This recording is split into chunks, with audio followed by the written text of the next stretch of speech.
정치 강대강 제대로 붙어보시죠. 여의도 촌철살인.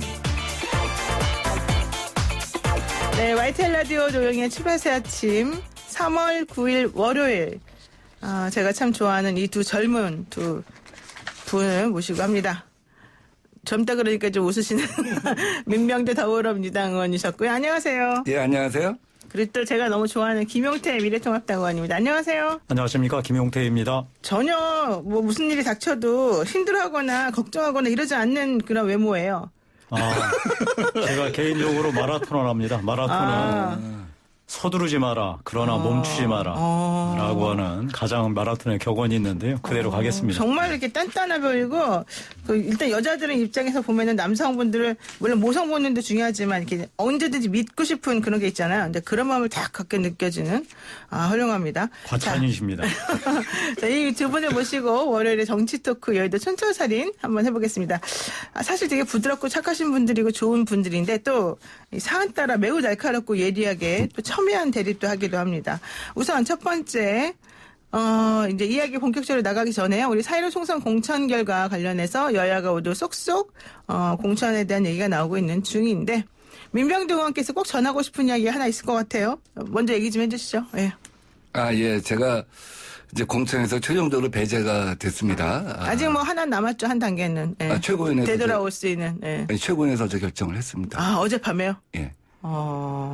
재심이 열리고 바로 바로 결정을 해서 이제 공천을 배제하고 청년 우선 지구로 해서 2명 경선을 갖다 확정해서 결과를 공개했습니다. 그래서 저의 최종적인 입장은 3월 15일 날 네.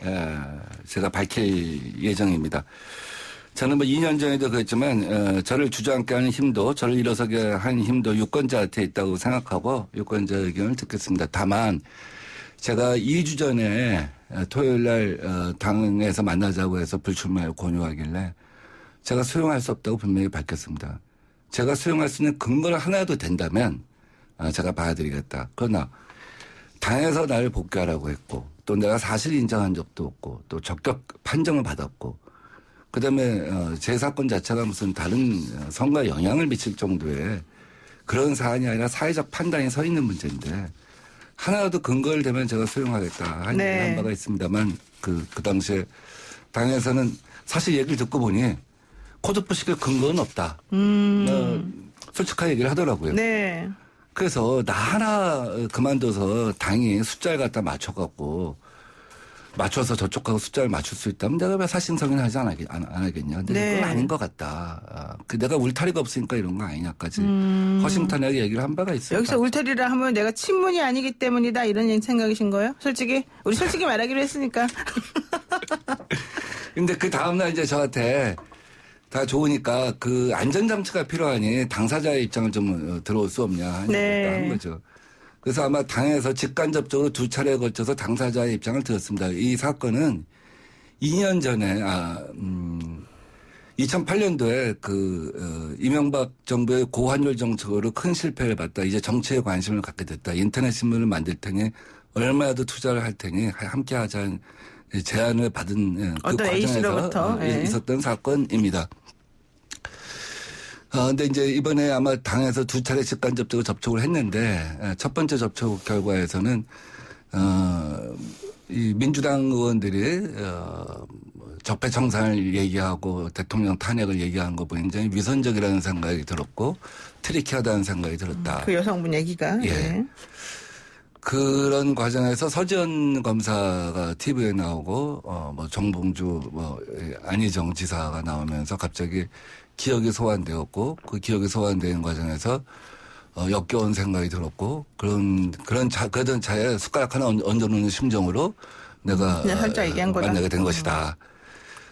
그런데 이번에 그러면 민병대가 공천을 받는 것에 대해서 어떻게 생각하냐. 그래서 뭐 현 단계에서는 내가 입장이 없지만 앞으로 어떻게 될지 모르겠다는 정도의 입장을 표명했던 것 같아요.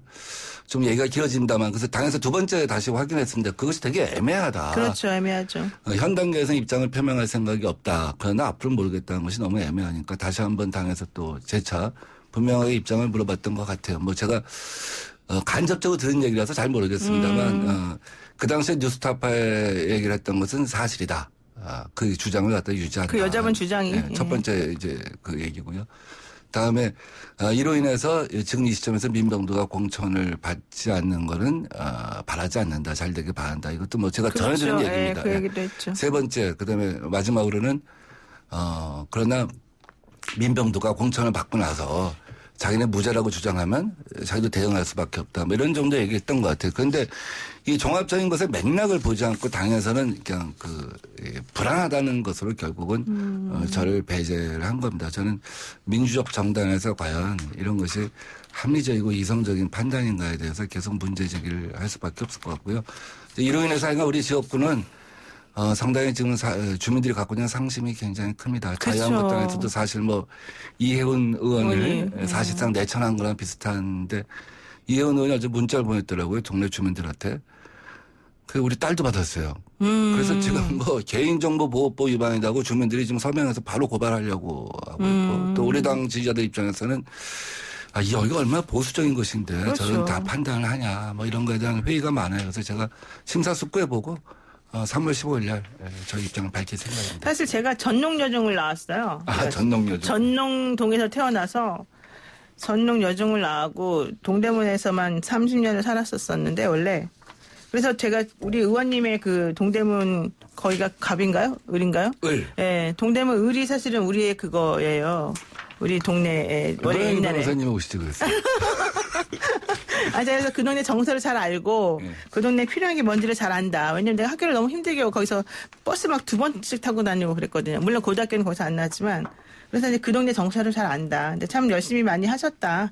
제가 이제 그 말씀을 드리고 싶고 뭐 이 미투라고 하는 것이 그렇습니다. 정말 미투도 있어요. 내가 정말 인정하고 있는 법조인으로서. 근데 미투의 껍질을 쓴 미투도 있어요. 사실은 아닐 수도 있고요. 근데 일단 이게 프레임이 한번 씌워지게 되면 거기서 벗어나기가 너무 힘든 거예요. 그래서 이번에도 참 그런 것들이 많이 힘들었다. 물론 정말 잘못했으면 벌을 받아야 되는 거고 잘못된 거니까 책임을 져야 되는 건 맞는 말인데 이제 그게 아닌 경우에도 조금씩 숨어들어 있다는 거. 그래서 상당히 참 정치인들은 일하기 힘들겠다. 그 생각을 제가 했습니다. 어쨌든 3월 5일 날 15일 날 어쨌든 그 정확하게 결정해서 하신다고 하니까 그때 기다리고 혹시 뭐 무소속 나가서 뭐 나가시고 그러시는 건 아니에요?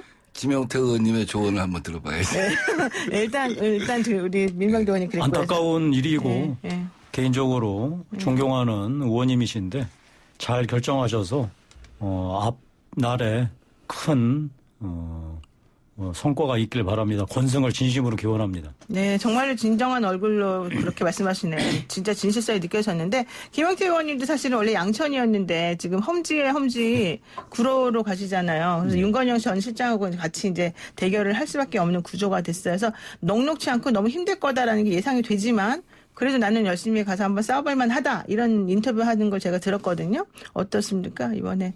당의 결정 기꺼이 받아들이고 힘껏 싸워서 윤건영 후보하고 당당하고 멋진 승부를 보겠습니다. 이번 선거가 우리 미래통합당 입장에서는 지난 문재인 정권 3년에 대해서 국민들께서 냉정하게 심판해달라. 다만 우리 보수도 내부의 인적 혁신과 통합을 제대로 했는지에 대해서도 냉정하게 평가해달라고 우리 구로 주민들한테 말씀드려서 당당하고 멋진 승부 보겠습니다. 네, 정말 당당하게 멋지게 잘하실 것 같아요. 비겁하지 않게, 비굴하지 않게 잘하실 것 같아요. 어쨌든 저는 이렇게 훌륭한 두 분을 모시고 같이 방송을 했다는 것에 대해서 매우 감사를 드립니다. 일단 여기까지 정리하고 그다음 얘기하겠습니다. 자, 우선 그 유럽의 코로나19 사태가 그야말로 이제 급격하게 악화가 되면서 중간에 우리 또 이재명 지사 뭐 관련 얘기도 많이 나왔었고요. 지금 이 당이 좀 복잡스럽고 이제 이런 것들에 대해서도 좀 내부적으로 좀 힘들 것 같은데 어쨌든 우리가 이제 이겨 나가야 되죠. 그래서 그 미래통합당 먼저 얘기 한번 해볼까 합니다. 미래통합당의 텃밭인 대구 경북 TK 지역 공천 결과가 나왔는데 이 결과 의외다 이렇게 보시는 분들이 좀 많으신 것 같아요. 저도 포함해서 어떻게 보세요, 김영태 의원님? 공천 결과에 대해서 제 평가는 무의미합니다. 중요한 것은 국민의 평가 그리고 네. 국민의 평가를 반영하는 여론의 평가가 가장 중요합니다. 네. 저는 우리 국민들께서 이번 김영호 공관위원장 체제하에 공천 작업이 과연 자유한국 우리 미래통합당이 국민의 지상 명령이었던 뼈를 깎는 인적 혁신 그리고 원칙 있는 통합의 결과물인지에 대해서 아마 이번 총선에서 냉정하게 평가해 줄 거라고 믿습니다. 그게 끝이에요? 예. 제가 못해요? 네, 좀 드셔야지. 제가 설 연휴 때 이낙연 우리 공동선대위원장하고 3선 이상 중진 한 10몇 명이 같이 이제 얘기를 한 적이 있어요. 환영 겸. 그때 제가 분명히 TK에서 70% 칠 겁니다. 그때 그 당시에 있던 다른 의원들이 그건 불가능해 그러더라고요. 30% 치면 많이 칠 거야. 그래서 내가 30%를 치면 무소속은 많이 나갑니다. 그렇죠. 근데 70%를 치면 판이 엎어진 거기 때문에 정리가 되는 겁니다. 그렇게 할 겁니다. 그랬더니 과연 그럴까 하는데 하여간 제 예견대로 왜냐하면 그쪽은 뭐 카드가 없기 때문에 그렇게 할 수밖에 없는 거죠. 만약에 지금 우리 당이 호남에서 28석을 다 갖고 있었다고 한다면 우리 당도 아마 그에 상응하는 그렇게 했을 거예요. 조치를 했겠죠. 근데 지금 우리 당 의석이 없으니까 사실 칠 데가 없어서 시스템 공천이라고 한 걸 만든 거죠. 근데 제 포인트는 뭐냐면 그런데 저렇게 사람들을 교체하고 쳐내도 참 그것만 갖고 지지율이 펄쩍 뛸 것 같은데 안 뛰잖아요. 네, 맞아요. 그게 뭐냐면 새로운 컨셉이 없는 겁니다. 쳐내는 거는 잘했는데 거기에 대응하는 경제면 경제 이런 공천의 컨셉을 만들고 한 대여섯 명이라도 7-8명이라도 저 정말 이 경제에 관해서는 저 사람들이 누구나 보는 인정할 만한 사람들이다. 이런 컨셉이 심어지지 않았기 때문에 그 반사이드가 한계가 있는 것이 아닌가 하는 생각이 듭니다. 일단 잘하긴 잘했는데 뭔가 그래도 좀 아쉽다 이런 뜻으로 들려요. 뭐 제가 아까 제 평가는 유보하겠다는 말씀 드렸지만 한 가지만 우리 국민 여러분들한테 말씀드리고 있습니다. 이번 TK 지역 그 공천에서 다른 것보다도 여성 후보 4분이 공천을 받거나 이미 경선에 들어가 있는 상태입니다. 네. TK 지역에서는 정말 유례가 없는 최초의 사건이라고 할 수 있을 텐데요. 아마 공관위에서 그런 판단을 했을 겁니다.